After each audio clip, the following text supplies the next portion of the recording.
I mostly read public domain books here on Glenn Reads Books to You, and they were written a long time ago, so they're usually racist, or sexist, or bigoted, but in there somewhere is a story, and that's why those stories are famous. Other times, I read works from independent authors, and they're delightfully not racist, but they might have adult language or adult situations, like, making sex. So that's your warning, but I'm sure you're grown up enough to handle it. Don't write to me complaining. I'm just back from a wedding in New Jersey, and absolutely nothing went wrong with that trip at all. Oh, god damn it. I forgot about this idiot. There he comes. There you go. Why don't you get yourself settled? I thought I could come back from a trip where the plane ride was a nightmare and everything was horrible. Oh, what was horrible? The fact that after going through security, I bent down to put my shoes back on, and my corduroy pants that I got from Goodwill, which is a brand you can trust, the crotch of that pants exploded all over me. It wasn't a small rip. It was like the mouth of the predator. It just opened wide from all angles, and basically everyone could see my blue underwear underneath it, just walking around. So I had to walk like an idiot with my suitcase in front of my crotch, and trying to find some new way to wear some other kind of pant. In the end, I had to wear my pajama shorts like an asshole on the plane trip. So many other things happened, but I thought I could come back here and just relax. But nope, here you are. Welcome to the Glenn Reads Books to You mansion. It's a fun little bit where I pretend to live in a mansion, and not just recording this in my basement. This is where I read the hottest public domain books and short stories. This week, we're going to continue to read Much Ado About Nothing by William Shakespeare.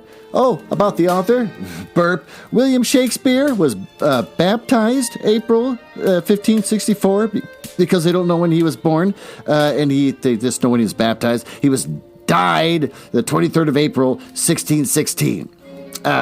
He was an English playwright, poet, and actor. Oh, he's regarded as the greatest writer in the English language and the world's preeminent dramatist. He is often called England's national poet and the Bard of Avon, or simply just the Bard. His works include collaborations, and they consist of some 39 plays and 154 sonnets. Great.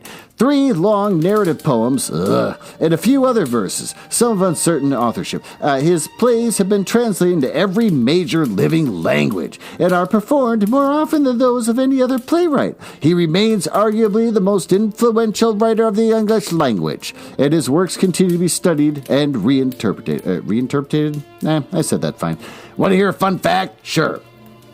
Everyone loves fun facts. A recreation of the Globe Theater was later built in 1997.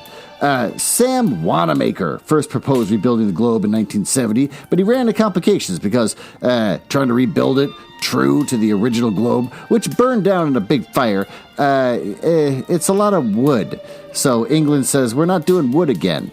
We're not doing that again. And they said, we got to rebuild the globe. We got to make it true to the original globe. They said, yeah, that's cute. We're not doing wood again. So they said no, but he refused to give up. And with the help of John Orrell, he succeeded in redesigning and building in a way faithful to the original design, but up to modern standards. These include fire retardants in the theater's thatched roof, as well as modern sprinkler systems. Probably hidden away so you can't see them, tucked under, real cute. Like, oh, is that a sprinkler? No, it can't be a sprinkler. It might be a sprinkler. You can't tell because they hid it.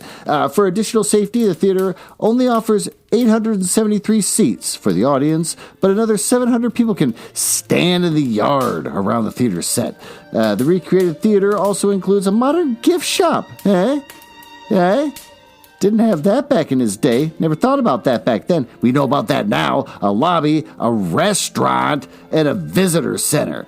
And it's built, 4 blocks away from the original spot, kind of closer to the river. It's a little more scenic. But it still counts. People go there all the time, and they can stand there in the theater where the there's no roof, so if it rains, everyone just gets rained on. Shakespeare's epitaph wards off would-be grave robbers with a curse. William Shakespeare died April 23rd, 1660. We already said that, at the age of 52. Not bad for an era when the average life expectancy ranged between 30 and 40 years. We may never know what killed him. Ooh. Insinuating a murder, although an acquaintance wrote that the bard fell ill after a night of heavy drinking with fellow playwright Ben Jonson. Never heard of that guy. Despite his swift demise, Shakespeare supposedly had the wherewithal to pen an epigraph over his tomb, which is located inside a church intended to thwart the numerous grave robbers who plundered England's cemeteries at the time. The verse reads, "Good friend, for Jesus' sake forbear to dig the dust enclosed here. Blessed be the man that spares these stones, and cursed be he that moves my bones." It must be done. It must have done the trick because Shakespeare's remains have not been disturbed. Also, North America's 200 million starlings have Shakespeare to thank for their existence. William Shakespeare's works contain more than 600 references to various types of birds. Seriously? From swans, doves, sparrows, and turkeys. The starling, illustrious songbird with a gift for mimicry, native to European and Western Asia, makes just one appearance. In Henry IV, Part 1, in 1890, an American bardlador, I'm not going to look that up. It's probably just a nerd that just loves the bard, named Eugene Sheffin, decided to import every kind of bird mentioned in Shakespeare's Au revoir, but absent from the United States. As part of this project, he released 2 flocks of 60 starlings in New York's Central Park. 120 years later, the highly adaptable species has taken over the skies, becoming invasive and driving some native birds to the brink of extinction. Well, that's cute. Thank you, Shakespeare, for that, for creating nerds that don't care about how native birds react with foreign birds. Why don't we move on to actually reading the story as we do Act 3.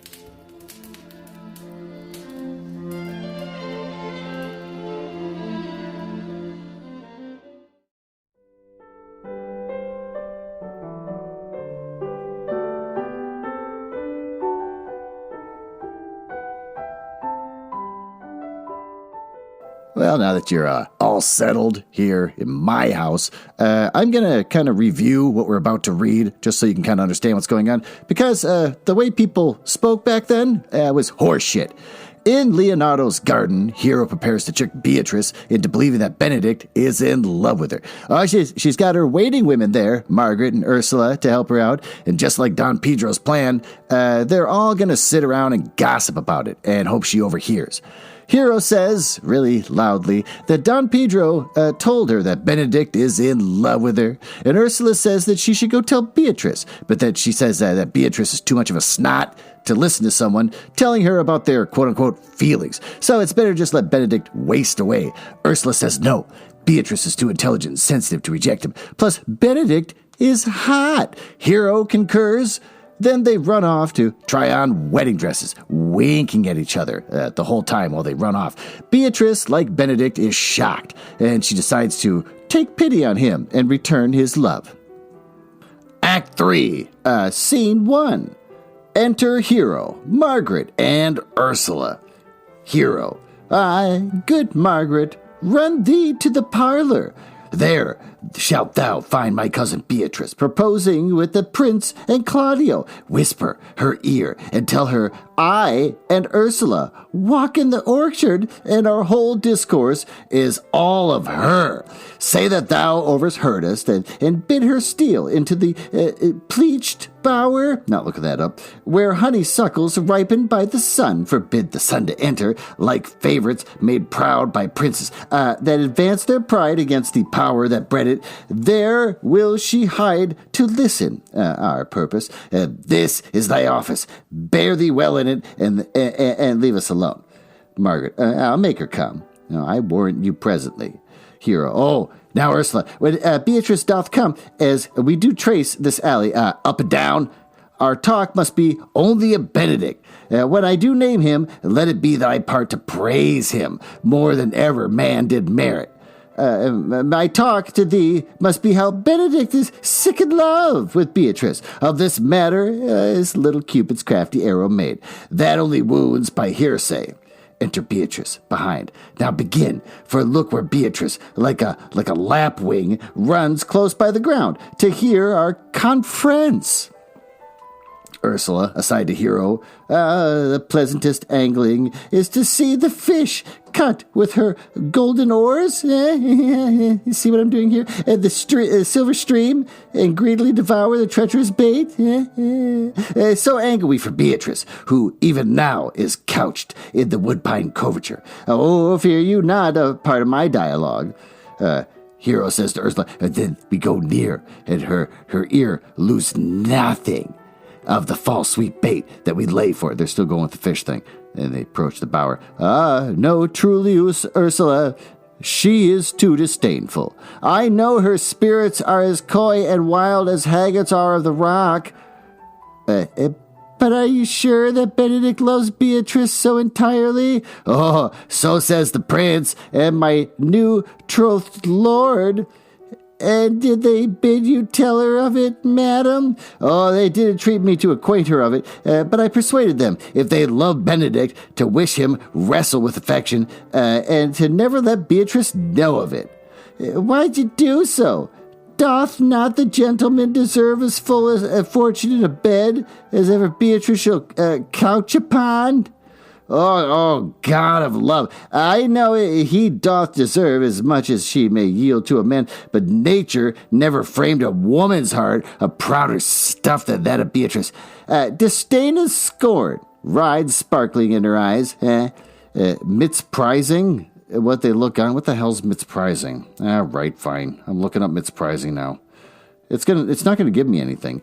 Half the words he makes up don't exist. Oh, misprize. Fail to appreciate the value of something. Undervalue. Okay, well, there you go. Misprizing what they look on, and her wit values itself so highly that to her all else matters seems weak. She cannot love, nor take no shape, nor project of affection. She is so self-endeared. Sure, I think so, and therefore certainly it were not good.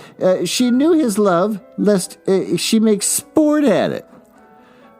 Why you speak the truth? I never yet saw man, how wise, how noble, young, how rarely featured.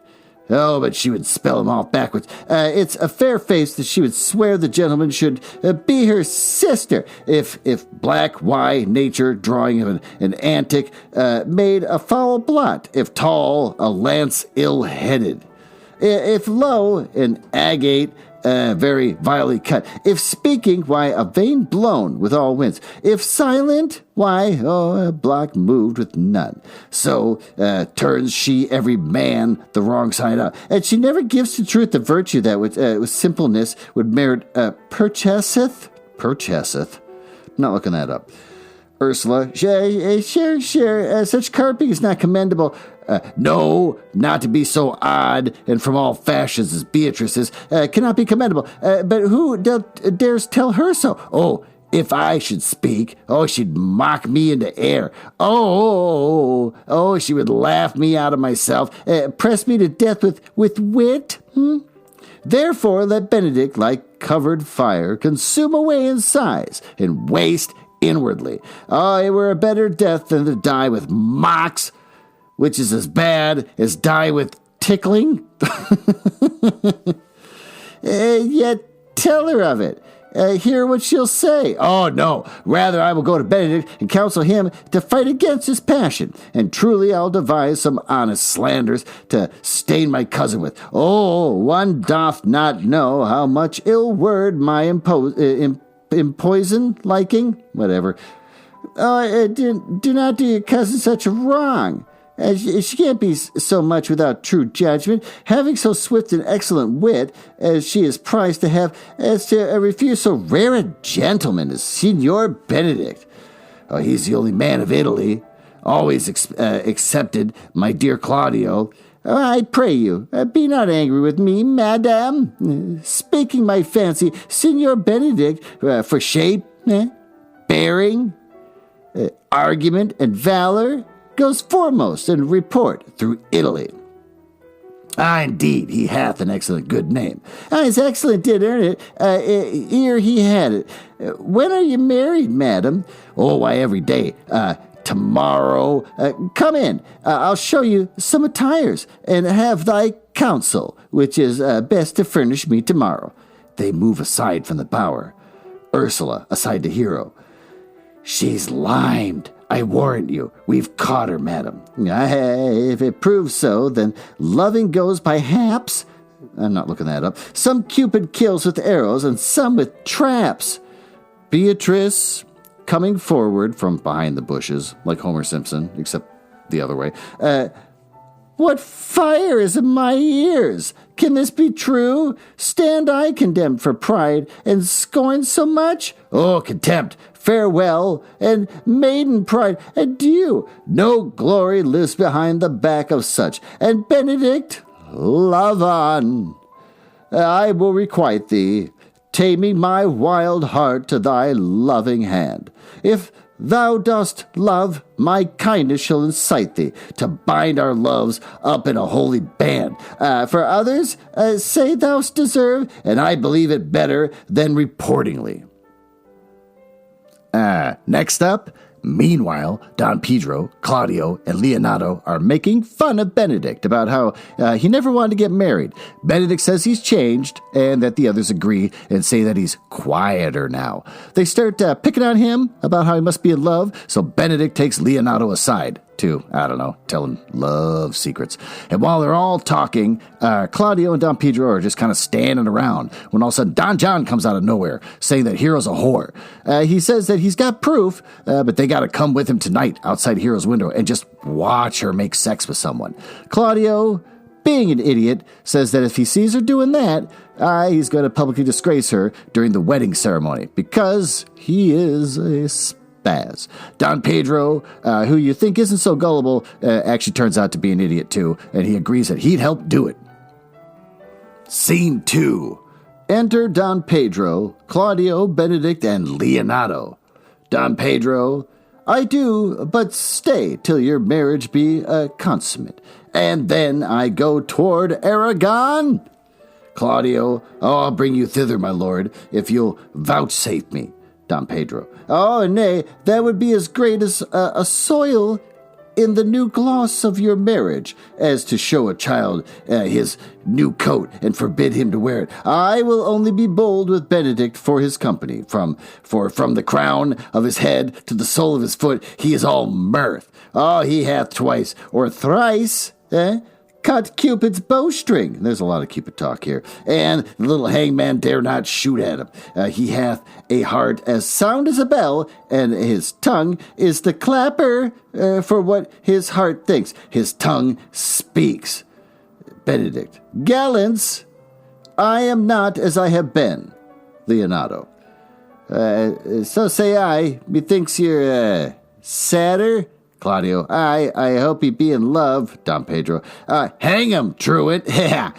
There's no true drop of blood in him to be truly touched with love. If he be sad, he wants money.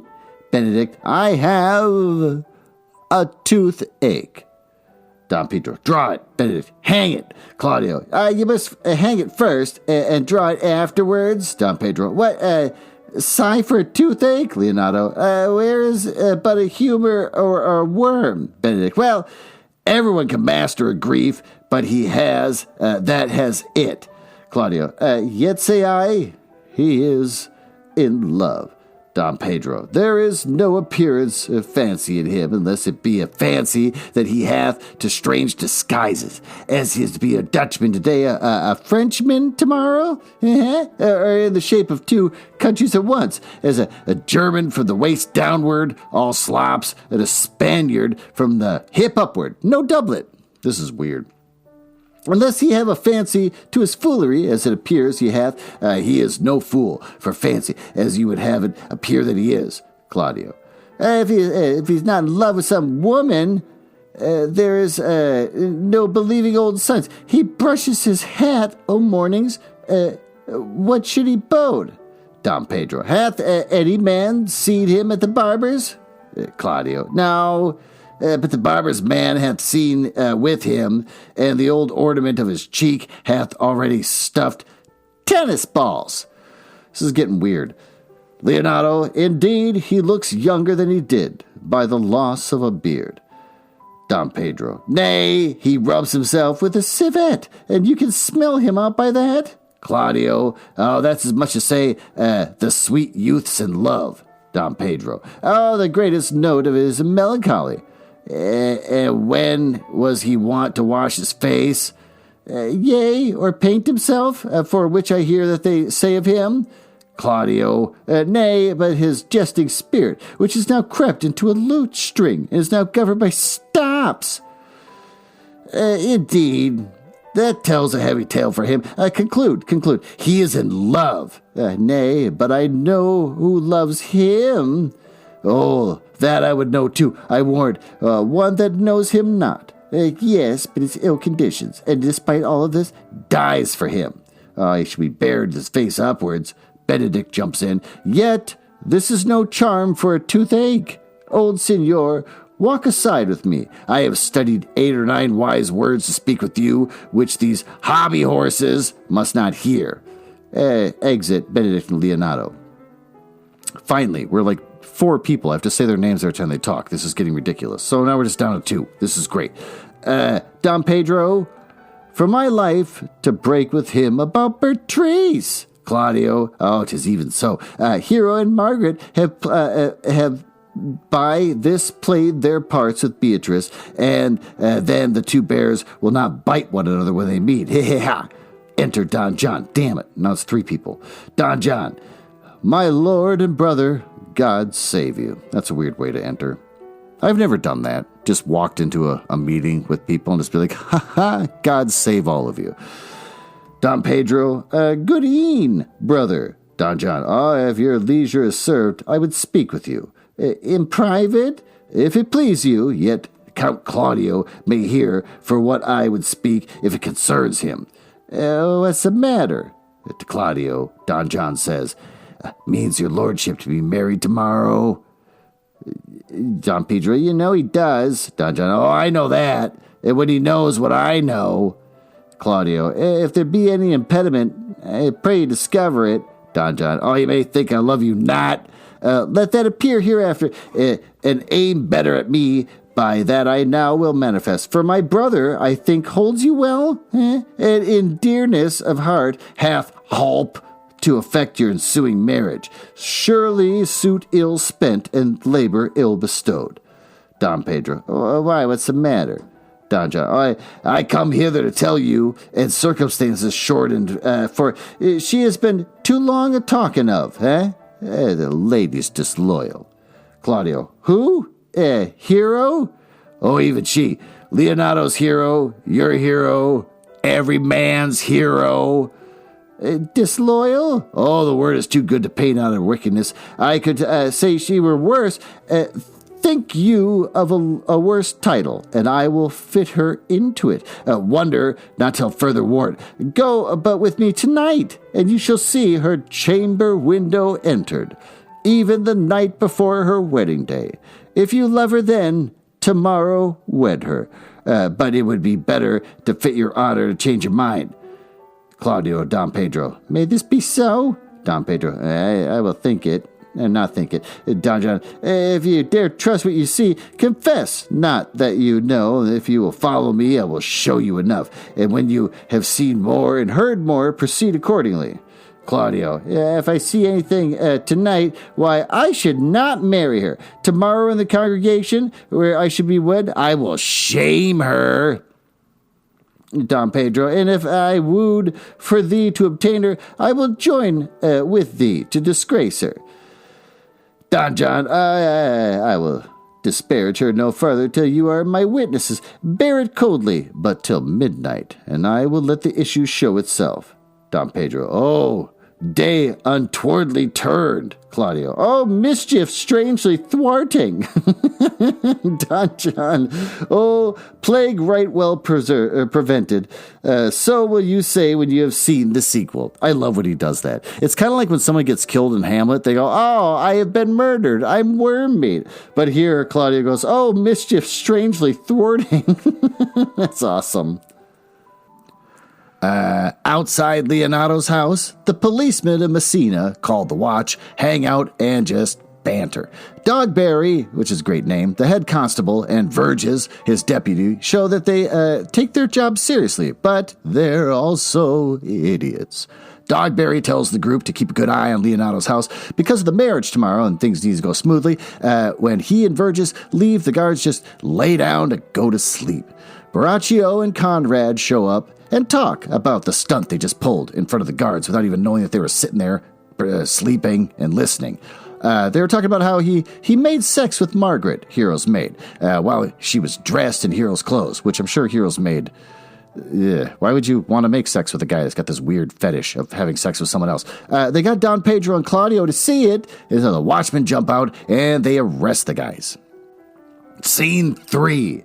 Enter Dogberry and Verges with the Watch. Dogberry. Are you good men and true? Verges. Yea, or else it were a pity, but they should suffer salvation, body and soul. Dogberry. Nay, that were a punishment too good for them, if they should have any allegiance in them, being chosen for the prince's watch. Well, give them their charge, neighbor Dogberry. First, who do you think the most desertless man to be constable? Oh, Hugh Otke? Can't say that name out loud. Sir, or George Seacole, for they can write and read. Come hither, neighbor Seacole. God hath blessed you with a good name. To be well-favored man is the gift of fortune, but to write and read comes by nature. Seacole, both which, Master Constable Dogberry. You have! I knew it would be your answer. Well, for your favor, sir, why, give God thanks, and make no boast of it. For their writing and reading, let that appear when there is no need for such vanity. For you are thought here to be the most senseless and fit man for the constable of the watch. Therefore, bear you the lantern. This is your charge. You shall comprehend all vagrom men. I'm just going to go with vagrants. I'm not looking this up. You are to bid any man stand in the prince's name. Seacole. How if he will not stand? Why then take no note of him, but let him go and presently call the rest of the watch together, and thank God you're rid of a knave. Verges. If he will not stand when he is bidden, he is none of the prince's subjects. Dogberry. True, but they are men with none but the prince's subjects. You will also make no noise in the streets, for the watch to babble and to talk is most tolerable and not to be endured. Then there's just First Watchman. This is going to be tough to read. I apologize. First Watchman. We will rather sleep than talk. We know what belongs to a watch. Why you speak like an ancient, most quiet watchman, for I cannot see how sleeping should offend. Only have a care that your bills not be stolen. Well, you are to call the alehouses and bid those that are drunk get them to bed. How if they will not? Why then, let them alone till they're sober. If they make you not then the better answer, you may say that they are not the men you took them for. Well, sir, if you meet a thief, you may suspect him, by virtue of your office, to be no true man. And for such of a man, the less you meddle or make with them, by the more is your honesty. Seacole. If we know him to be a thief, should we not lay hands on him? Dogberry. Truly, your office may, you may, but I think that you touch pitch to be defiled. Oh, the most peaceful way for you, if you do take a thief, is to let him show himself that he is and steal out of your company. Verges. Well, you've been always called a merciful man, partner. Truly, I could not hang a dog by my will, much more than a man who hath any honesty in him. Verges to the watch. If you hear a child cry in the night, you must call to the nurse and bid her to still it. Sequel. How if a nurse be asleep and will not hear us? Dogberry. Why then depart in peace and let the child wake her with crying? For the ewe that will not hear her lamb when it baas will never answer a calf, when he bleeds. Verges, 'tis very true. Dogberry, this is the end of the charge. You, constable, are to present the prince's own person. If you meet the prince in the night, you may stay him. Verges, nay, byre lady, that I think he cannot. Dogberry, 5 shillings to want with any man who knows the statutes. He may stay him, marry, not without the prince, be willing, for indeed the watch ought to offend no man. And it is the offense to stay a man against his will.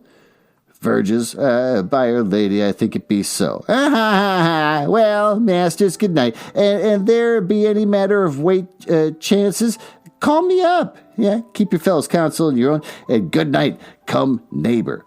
Sequel, well, masters, we hear our charge. Let us go sit here upon the church bench till 2, and then all to bed. Dogberry, one word more, honest neighbors. I pray you watch about Signor Leonardo's door, for the wedding be there tomorrow. There'd be a great coil tonight. Do and be vigilant, I beseech you. Exit Dogberry and Verges. Enter Borachio and Conrad. Borachio. What, Conrad? Sequel, aside. Peace, stir not. Borachio. Conrad. I stay. Conrad. Here, men, I am at thy elbow. Oh, mass, if my elbow itched, I thought there would be a scab follow. Conrad. I would offer thee an answer for that, and now forward with thy tale. Oh, stand thee close, then, this penthouse, for it drizzles rain, and I will, like a true drunkard, utter to all thee. Sequel, aside to his other people. Some treason, masters, yet stand close. Borachio. Therefore I know I have earned Don John 1,000 ducats. Conrad. Is it possible that any villainy should be so dear? Oh, thou should rather ask if it were possible any villainy could be so rich. For when rich villains have need of poor ones, all poor ones may make what price they will. I wonder at it. That shows thou art uncomforted. Thou knowest that the fashion of a doublet, or a hat, or a cloak, is nothing to a man. Yes, it is apparel. I mean the fashion. Yes, the fashion is the fashion. Tush. I may as well say the fool is the fool. Thou seest thou not what a deformed thief this fashion is? Sequel, aside to his people. Oh, I know that deformed. He has been a vile thief this 7 year. He goes up and down like a gentleman. I remember his name. Borachio. Didst thou not hear somebody? Conrad. No, 'twas the vein of the house. The vein of the house? Okay. Whatever. Borachio, seest thou not, I say, what a deformed thief this fashion is? How giddily he turns about all the hot bloods between 14 and 5 and 30, sometimes fashioning them, like Pharaoh's soldiers in the Ricci painting, sometime like God's Beel's priests in the old church window, sometimes like the shaven Hercules in the smirched worm-eaten tapestry, where his codpiece seems as massy as his club.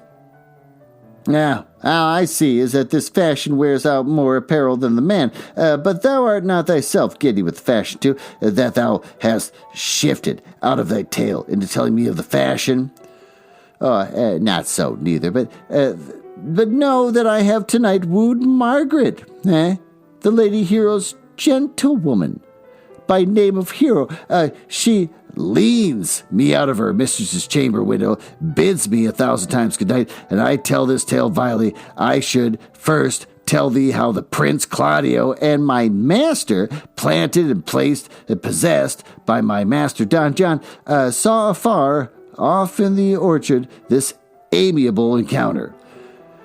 And thought they Margaret and Hero? Oh, two of them did, and the Prince and Claudio. But the devil, my master, knew she was Margaret, and partly by his oaths, which first possessed them, partly by the dark night, which did deceive them, but chiefly by my villainy, which did confirm any slander that Don John had made. Oh, away went Claudio enraged, swore he would meet her as he was appointed the next morning at the temple, and there before the whole congregation shame her with what he saw overnight, and send her home again without a husband. Well, more than that, we learned about how if a woman's considered not a virgin, they are shamed and people literally die. So that's kind of disturbing. The first watchman says, "We charge you in the prince's name, stand." Seacole, call up the master constable. We have here recovered the most dangerous piece of lechery that ever has been known in the Commonwealth. First watchman, and one deformed is one of them. I know him. He wears a lock. Exit the first watchman. Conrad, masters, Seacole to Baraccio. You'll be made bring deformed forth. I warrant you. Conrad, masters, Seacole, never speak. We charge you, let us obey you to go with us. Baraccio, we are like to prove a goodly commodity, being taken up by these men's bills. That's a weird thing to say. I don't really get that. We are likely to prove a goodly commodity, like we're a good thing taken up by these men. That's weird. Conrad, a commodity in question, I warn you. Come, we'll obey you. Then they leave. The morning of the wedding. Hero plans out what she's going to wear, and Hero says that she has a strange feeling that something bad is going to happen, though she's got no reason. Beatrice shows up, and Margaret gives her shit for being in a good mood. Claudio shows up with his friends, and he's ready to take her to church. In more ways than one. Scene 4. Enter Hero, Margaret, and Ursula. Hero. Oh, good Ursula, wake my cousin Beatrice and desire her to rise. Ursula, I will, lady. And bid her come hither. Well, she exits. Margaret, oh, Throth, I think that your other Rabato were better. We're looking up Rabato. Oh, a fashion in the period of 1600 1650. Western European clothing is characterized by the disappearance of the ruff in favor of broad lace and linen collars. Their waistlines rose through the period of both men and women. Other notable fashions include full slash sleeves and tall and broad hats with brims. All right, whatever. Hero, pray thee, good Meg, I'll wear this. By my troth, it's not so good. I warrant your cousin will say so. Oh, my cousin's a fool. And thou art another. I'll wear none but this. I like the new tire within excellency. If the hair were thought browner, and your gowns a most rare fashion, I faith. I saw the Duchess of Milan's grown that they praise so. Oh, that exceeds, they say. By my troth, but a nightgown in respect of yours, cloth of gold, and cuts.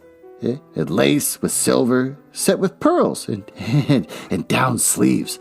Oh, and side sleeves. God, and skirts, round underborne with a bluish tinsel. But for a fine, quaint, graceful, and excellent fashion, yours is worth 10 on it.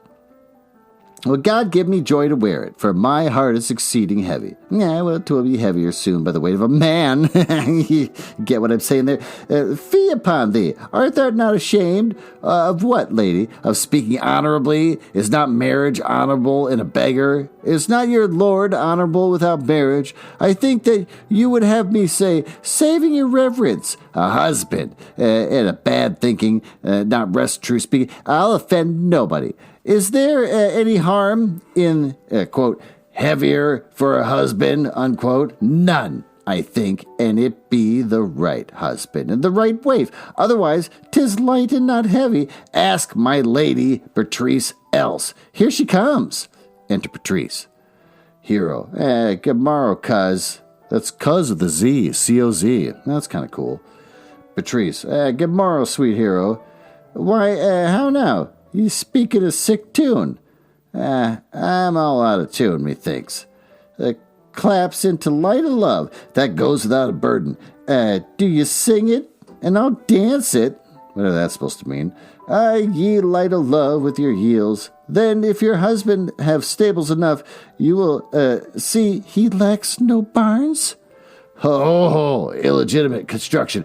I scorned that with my heels. 'Tis almost 5 o'clock, cousin. 'Tis time you were ready. By my troth, I am exceeding ill. The word troth is being used a lot in this scene. I'm exceeding ill. Hi-ho, Margaret. For a hawk, a horse, or a husband? For the letter that begins with them all, H. Well, are you not turned Turk? There no sailing by the star? What means the fool, Tro? Nothing. But God send everyone their heart's desire. Hero, these gloves the Count sent me, they are excellent perfume, Beatrice. I'm stuffed, cousin, I can't smell. Margaret, I'm made and stuffed. This good the catching of cold. Beatrice, oh, God help me, God help me. How long have you professed apprehension?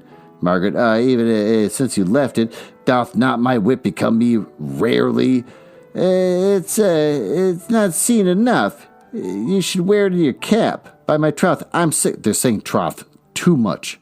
Margaret, get you some of this distilled Cardus and Benedictus and lay it on your heart. It is the only thing for a qualm. Hero, yeah, there you pick us there with this thistle. Beatrice, Benedictus? Why Benedictus? Have you some moral in this? Benedictus? Margaret, moral? No, by my troth, I'm losing my mind.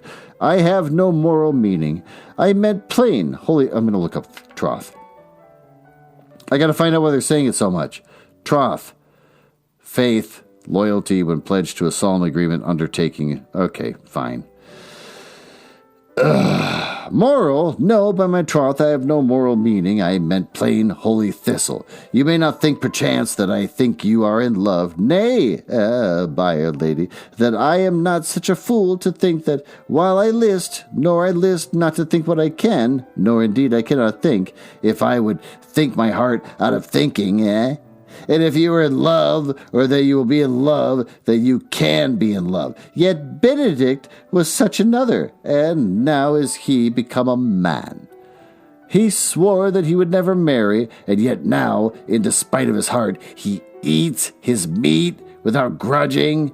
And how you may be converted, I know not, but methinks you look with your eyes as other women do. Beatrice, what pace is that thy tongue keeps?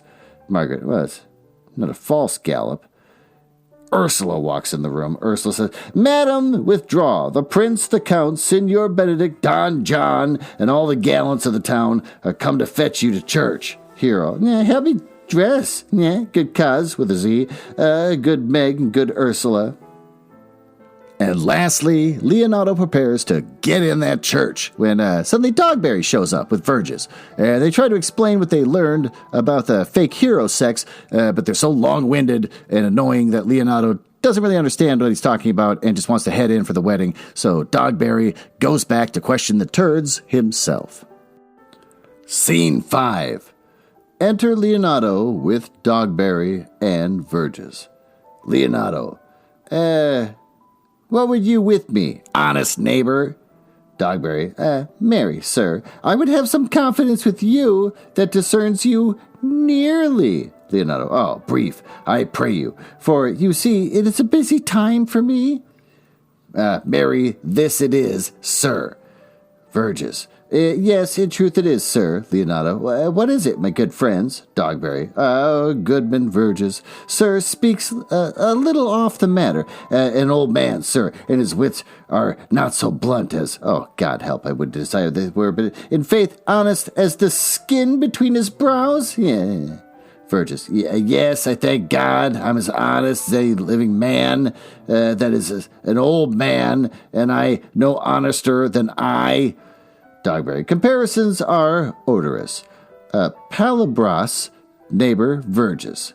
Leonardo, Neighbors, you're tedious. Dogberry, it pleases your worship to say so, but we are the poor duke's officers. But truly, for mine own part, if I were as tedious as a king, I would find it in my heart to bestow it all of your worship. All thy tediousness on me, eh? Yea, and 'twere 1,000 pound more than 'tis, for I hear a good exclamation on your worship as any man in the city, and though I be but a poor man, I am glad to hear it. Verges, and so am I. Leonardo, I would fain to know what you have to say.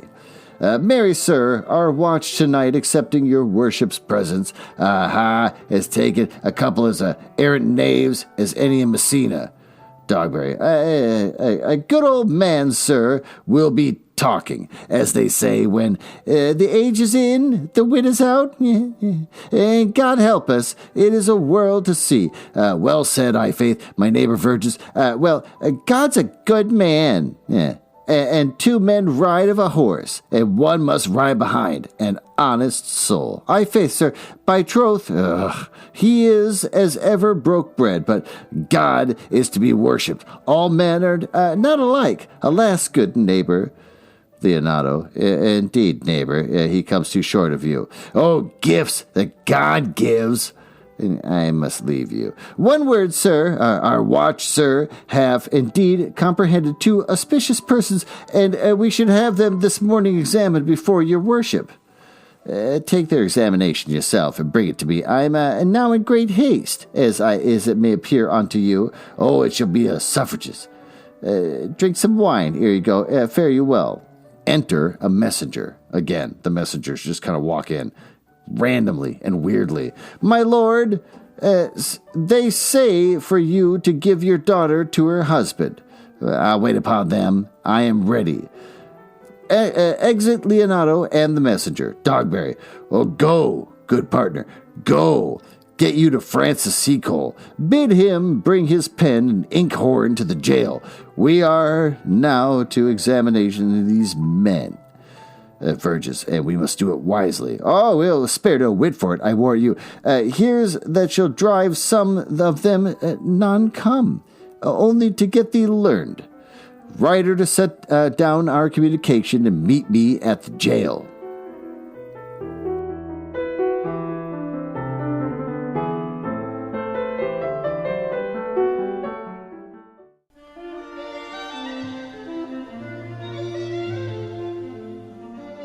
Well, now that we're all settled here in the smoking room, where I've given you a cigarette, we can go over what we just read in this play. Recap, there's not much to recap. They tricked, what's her name? So now she's in love, and then the other jerk pretended to have sex with that one person so that she looks like a whore, and then everyone just trusts Don John, even though he's a bastard that socially no one trusts. But all of a sudden he's like, I think your wife's a whore. And they're like, well, you got to believe the bastard that we don't take seriously otherwise. And no one questions it. That's weird. What's good? Intrigue. The story's well plotted out. Can't complain about that. What sucks? Then no one ever questions Don John. They're like, I don't see you as a person. And then he's like, oh, I think your potential wife's a whore. They're like, well, now I see you as a person for now. And I'm going to ruin her life where she might actually get murdered. What do we learn? The plan to trick Beatrice is identical to what was done to Benedict. With Benedict, they tried to frame the problem as how he's too mistrustful of women to believe Beatrice if she were to tell her feelings for him, and how she's too shy to put herself out there because he will make fun of her. So she continues putting up a front. But in this case, they use Beatrice's guilt about her hard personality against her. The idea that someone like Benedict is suffering because he's in love, but too scared of her cruel jokes to say anything, along with the other people trying to keep him from doing so because they think she's kind of a monster. Well, that makes her reevaluate her behavior, and she's resolved to save Benedict from his misery. One thing with the story I thought was a little weird was about how this group is basically tricking people to fall in love without full knowledge or some kind of consent. burp, but by both's reaction, where they instantly change their tune, it's clear in the story that their friends knew that they already loved each other and they're just pushing it to move faster. It's a story. Then things go sour when Don John smooths up to tell them that Hero's sleeping around. One would think that Don Pedro and Claudio would doubt what he's saying, since he's the fussy bastard, but as soon as he says something about Hero, they just buy it without second guessing that it's about someone they care about. I mean, if you're like, no, I love her, even though I just met her yesterday, I'm not going to go to her window and witness her having sex because I don't believe you. But instead they're just like, nah, I got to go see it. And so then there's the comic relief of Dogberry and the watch to break the tension. He's supposed to be well-meaning, but really bad at his job. For example, they're not supposed to make much noise at night, so they just decide to just lay down and go to sleep. That way they don't make any noise. They're supposed to get drunk people home to sleep it off, but if the drunk people won't listen, then they're just supposed to ignore them. Same thing with waking up nurses when a baby's crying. If the nurses ignore them, they just let the baby cry enough that they wake the nurse up on their own. But they also don't want to try and catch thieves because an honest man shouldn't interact too much with a dishonest man. But they pull it together enough that when the watch overhear Braccio bragging about tricking Claudio, and then they arrest him. Though Dogberry is too dumb to explain it to Leonardo what's happened because he's such an idiot. Then you get back to the witty banter with Hero getting ready for the wedding, and there are sexual comments, like how Hero's heart will be, quote, heavier soon by the weight of a man. Hero gets a premonition that things are going to be bad and asks God to give me joy to wear, for my heart is exceedingly heavy. Exceedingly heavy? I don't know. I can say what I want. It's my podcast. Or she's feeling bad about losing the innocence of childhood is something that I read online, but it's probably just premonition because this is a story. I don't think that he sat down going like, oh, maybe she lost the innocence of her childhood. I'm going to reflect that here. Nah, it's just that she's just getting a premonition. They just want to have foreshadowing to move the story forward. Well, thank God for the grandfather clock, which means you've got to go home and get out of my house, and I can finally write in my blog before I go to bed tonight. So with that, I will probably, most likely, against my will, see you next week.